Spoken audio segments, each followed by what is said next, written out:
Akkam jirtu daawwattoota keenya nagaa keessanii bakka jirtan maratti nagaan isiniif haa ta'u. Guyyaa har'aa kanas deebi'ee dhufeetiin jira. Har'a immoo wantan isinitti agarsiisu akkamitti silkii keenya fayyadamuudhaan yookiis moobaayilii keenya fayyadamuudhaan paawarpoointii hawwataa ta'ee fi miidhagaa ta'e qopheessuu akka dandeenyu isinitti agarsiisa. Amma xumuraatti na hordofaa isiniin jira. Achumaan miidiyaa keenyaaf haaraa warri taatan sheer gochuudhaan, sabiskiraayib gochuudhaan, laayik gochuudhaan akka nu bira dhaabbattan jecha kallattumaan isinitti agarsiisuu deemame. Kana hojjechuudhaafis jalqaba irratti kan nu barbaachisu appii kanadha. Appii isinitti agarsiise kanadha. Kanas gara Play Store deemtanii daawunlood godhachuu ni dandeessu jechuudha. Kallattumaan appicha baneen isinitti agarsiisame.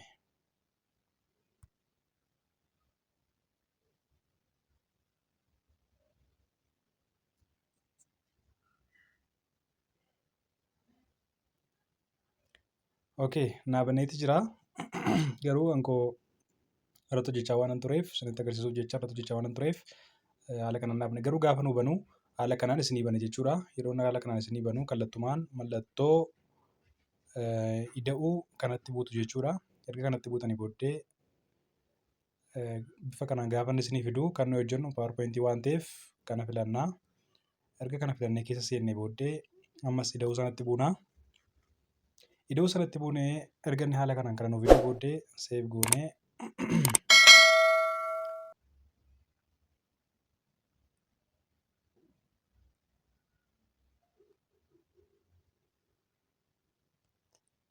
ergan haala kanaan seefii godhee booddee double tap to add title kan jedhu sana sirriitti gadi qabuudhaan erga gadi qabnee booddee dileet goonaa jechuudha.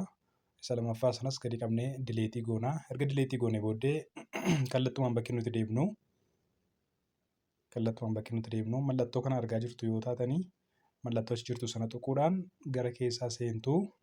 Erga seentanii booddee insert kan jedhu sanarra jira waan ta'eef achuma irratti dhiistanii yookiis insertii filachuudhaan sheeppii kan jedhu kana keessa seentanii isa filattu jechuudha. Erga isa filattanii booddee sheeppii barbaaddan filachuu dandeessu jechuudha. Akka kootti kanan filee isinitti agarsiisa jechuudha. Erga kana filtanii booddee kana amma inni iskiriinii guututti ni harkistu. Gara oliittis ni harkistu jechuudha. Erga haala kanaan harkistanii booddee kanuma koppii gootu jechuudha. Yeroo tokko koppiin godhaa jechuudha. Erga koppii gootanii booddee kompiitara irratti duppilikeetii gochuun ni danda'ama. Asirratti garuu fiichariin sun waan hin jirreef kallattiiwwan amma egaa peejii tokko qopheessira waan ta'eef peejii lammaffaadhaaf ida'uu kanatti hin bu'a jechuudha. Sanatti bu'itan gadi deemuudhaan kunoo bilaankii kan jedhu kanan filadhaa. Erga isa filadhee booddee gadi qabuudhaan peestiin jedhaan jechuudha. Ammas peejii sadaffaa hojjechuuf fi ida'uu kanatti hin bu'a. Erga isatti bu'ee booddee ammas gara gadiitti gadi deemuudhaan bilaankii kan jedhu sanan filadhaa. Ammas iskiriinii gadi qabuudhaan peestiin godhaa. Peejii afuraffaadhaafis ammas ida'uutti bu'een gara gadiitti gadi deemuudhaan bilaankiin filadheen haala kanaaniin qopheessaa jechuudha. Erga akkas godhee booddee fuula tokkoffaatti deebi'uudhaan ammasii gara kanattiin dhufaa jechuudha. Ishee kana dhufee filadheetan wanti nuyi hojjennu egaa dirqama fuula qabaachuu ni danda'a waan ta'eef ammas insertii dalga yoo akkas deemtan waan baay'ee jira isa keessaa insertii filattanii sheeppii filattu. Isa booddee kana filadhee sheeppii keessaa kana filadhee kanas ni xiqqeeffattu. Erga xiqqeeffattanii booddee haala kanaan erga xiqqeeffattanii booddee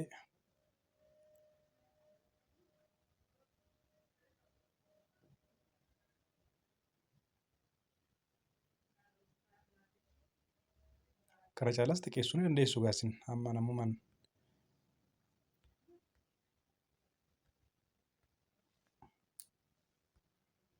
Ishii kanas gadi qabdanii si'a tokkotti butanii koppii gootu garasii dhuftu asitti illee peestii gootu peejii sadaffaa bira deemtanii asitti illee peestii ni gootu peejii afuraffaa bira deemtanii asitti illee peestii ni gootu jechuudha.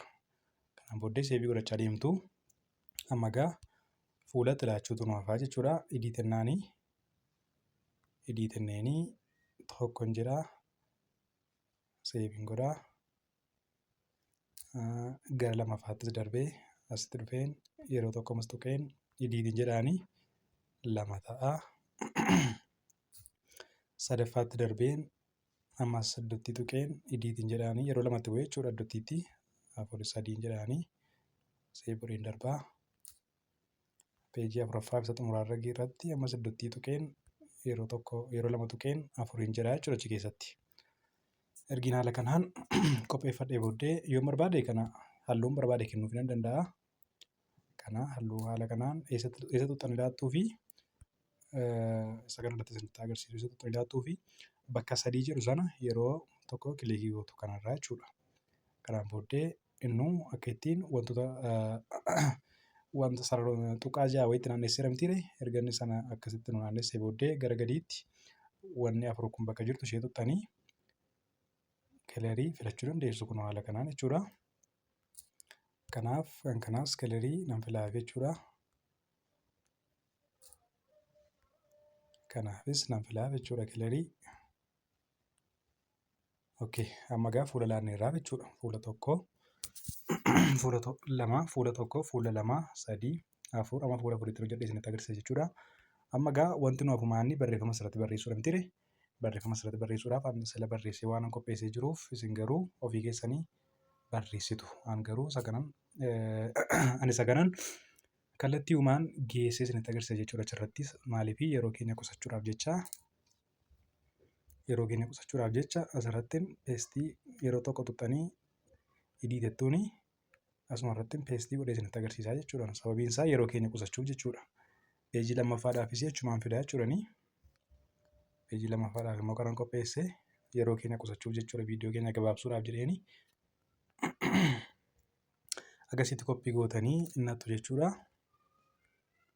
Peejii lammaffaa irratti immoo idiitettaniini ammasii peestii gootuu jechuudha. Peejii sadaffaadhaafis dhaqeen fidaa.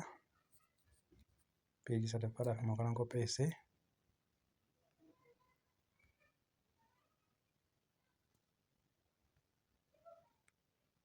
Peejii sadaffaadhaaf akkasiittan qopheesse. Kanas koppii gootanii achi geessitu jechuudha gara peejii sadaffaatti kunoo asirra jechuudha. Idiitettaniini yeroo 2 tuttuu iskiriinii beekadha. Okay.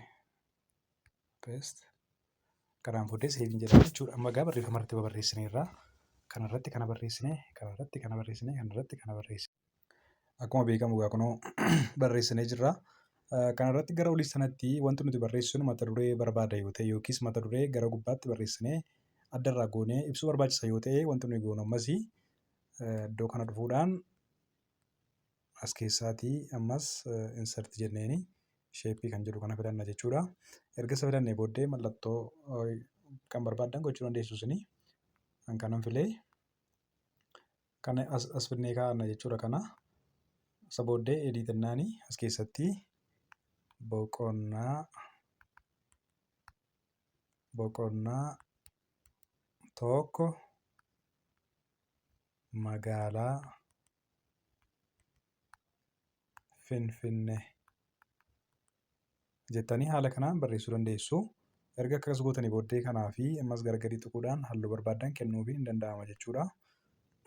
Erga akkas gootanii booddee fakkeenyaaf barreeffama kanaafis halluu garaagaraa kennuufi ni dandeessu. Fakkeenyaaf Finfinnee kan jettu kana ilaala. Finfinnee kan jettu kana selektar kan godhee booddee ammas as dhufeetan gara gadii sana dhufeen hoom kan jedhu sana erga tuqee booddeen halluun barbaade kennuufi nan danda'a jechuudha. Yoo barbaaddanii baakgiraawundii isaa kanaa haala barbaaddanii intinaa gochuu dandeessu, jijjiiruu ni dandeessu. Fakkeenyaaf baakgiraawundii dudduuba isaa adii mul'atu kanaa haala kanaan jira yoo ta'e akka gootanii erginni wanta 4 sana wanta 6 jechuudha. Kunoo asitti godhee jira. Iddoo hundumatti wanta inni godhee jiru sana gaafa inni mallattoo akkasii isinii fiduu eessatti buutu baakgiraawundii jijjiiruudhaaf kunoo as dhuftu jechuudha. Erga dhuftanii booddee halluu barbaaddan kennuufi dandeessu kunoo. Yoo barbaaddan as keessaa seentanii kunoo halluu isinitti tole kennuufi ni dandeessu jechuudha haala kanaan. Kanuma irratti seevii godhaa. Innaa peejii itti aanus haala kanaan babbareechuu ni dandeessu isin. Haala isinitti toleen babbareechuu ni dandeessu. Peejii kan biraa kanallee barreeffama keessa jiruuf halluu garaagaraa kennuu yoo barbaaddan kana gadi qabuudhaan idiitettuuni Afrikaa kan jettu kana Fakkeenyaaf Oromiyaa kan jettu kana yoon halluu biraa kennuufii barbaade select ergan godhee booddee eessan dhufaa? Kunoo asumaan dhufaa jechuudha. Ergan achi dhufee booddee sheeppii irra isa jiru kanaan hoomiin godha jechuudha. Ergan hoomii godhee booddee kunoo argitanii amma Oromiyaa kan jedhu halluu biraa argateera jechuudha.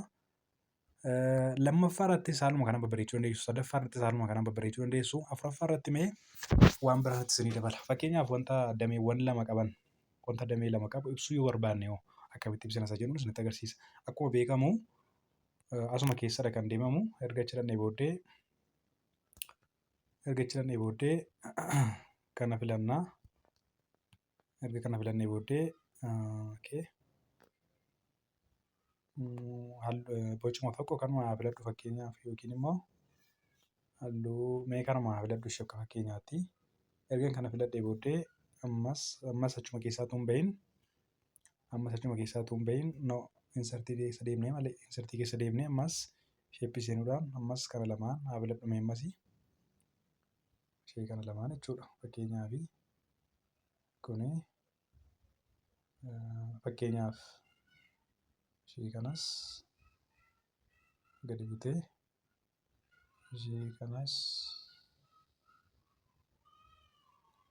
as kaa'adhee ishee kana immoo saayizii ishee xiqqeessuun irra jiraata. Wanta damee lama qabu gara kanaan ibsuudhaaf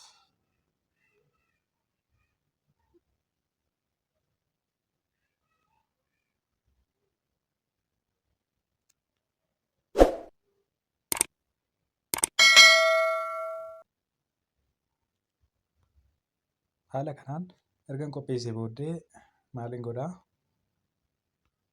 Egaa isin haala barbaaddaniin babbareechuu dandeessu. Sa'aatiin koo waan jalaa dheeratuuf isa booddee akkuma beekamu kana tuqxu. Isa erga tuqxanii booddee keessatti barreessitu jechuudha. Dameewwan saayinsii jettanii haala kanaan erga barreessitanii booddee asitti kanas gadi qabuudhaan peestii ni gootu. Kanaa miti ishee kana koppii gootanii as dhuftanii peestii ni gootu. Asittis peestii ni gootu jechuudha gadi qabdanii. Kana booddee fiddanii as keessu tokko immoo ishee kana immoo fiddanii gara kana keessu jechuudha. Argitanii isin gaa kana caalaa babbareechuu hin dandeessu. Garuu ani isinitti agarsiisuuf as keessaati maal goona ediitanneeni hin balleessine maal goona jechuudha. Saayinsii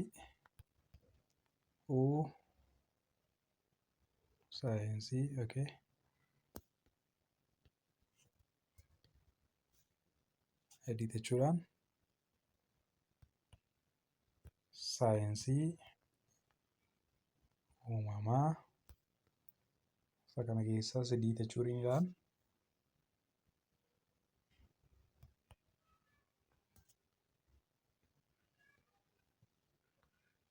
saayinsii hawaasaa wantoota damee lama qaban akka ittiin hojjechuu ni dandeenya. Kanaaf akkuma beekamu kana tuquudhaan halluu barbaadde kennuufii ni dandeenya. Kan akkuma beekamu halluu isinitti tole kennuufii ni dandeessu yookiis kana kennuufii dandeessu. Waan isinitti tole kennuufii dandeessu. Isa kana lamaaniifis waan isinitti tole kennuufii ni dandeessu jechuudha. Amma egaa haala kanaan haala salphaadhaan qopheessineerraa peejii tokkoffaatti isin deebisa. Peejii tokkoffaan haala kanaan qophaa'e. Lammaffaan kana, sadaffaan kana, afuraffaan kana, afurra barreeffamuu hin qabnu waan ta'eef gara xumuraatti finneerra jechuudha viidiyoo keenya. Amma egaa wanti nu hafu tiraansishinii hojjechuudha. Isa hojjechuudhaafis wanti nuyi goonu iddootti hima kan arga seennee booddee kana caalaa babbareechuu dandeessu baay'isuu. Sa'aatiin waan jalaa dheeratuufin gabaabsee haaluma isinii gaduu danda'uun isinitti himaa jira malee isinirra teessanii jennaan kana caalaa babbareechuu dandeessu. As keessa wanti baay'ee waanta jiruuf jechuudha. Gabateetti dabaluu yoo barbaaddan illee peejii keessanitti gabatee dabaluu yoo barbaaddan kunoo waan barbaadan itti daddabaluu ni dandeessu jechuudha. Garuu yeroo waan nageenyeef as keessa wanta baay'ee jira. Wanti isin itti daddabaluu dandeessanii haala garaa garaatiin akkaataan isin hojjechuu dandeessanii wanti baay'een jira as keessaan garuu sa'aatiin viidiyoo kana waan dheeratuuf gabaabsee isinitti agarsiisaa jira. Kanaaf isa hojjechuudhaafis kana filannaa jechuudha dhufnee akkas deemuudhaan dhufnee isa kana filannaa. Erga isa filannee booddee peejii tokkoffaa kanaaf peejii hundarratti istaayiliin nuyi fillee peejii hundarratti akka inni hojjetuufi kunoo kanuma goonaa garuu nuyi peejii tokko tokkoon hojjechuu barbaanna yoo ta'e fakkeenyaaf kana haala kanaan dabarsuu yookiin kunoo haala kanaan fakkeenyaaf mee kana haa filadhu lammaffaadhaaf immoo kana haa filadhu mee kana haa filadhu sadaffaadhaaf kana haa filadhu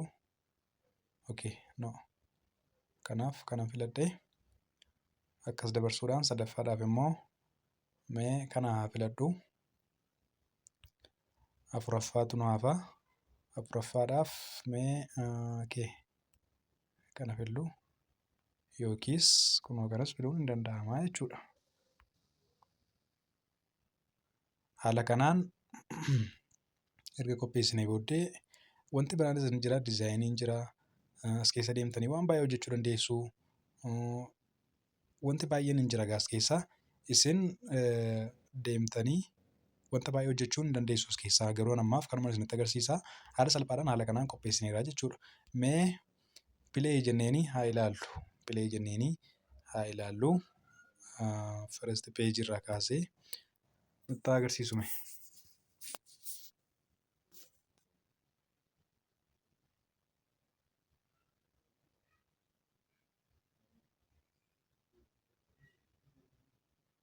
Argitan mitiiree haala inni itti bareechee nuuf hojjetee jiru jechuudha. Kan darbeen jiru waan ta'eef kan darbeen hojjetu. Garuu peejiin keessan baay'eedha yoo ta'e kan darbees haaluma sanaan isin hojjeta jechuudha. Kunoo akkuma isin argaa jirtan haala kanaan nu daddabarsaatii jira jechuudha. Kunoo kanaaf haala kanaan salphumatti PowerPointii hawwataa fi miidhagaa ta'e haala kanaan qopheessuu ni dandeenya. Ammas miidiyaa keenya sabiskiraayib, sheer gochuu hin dagatinaa.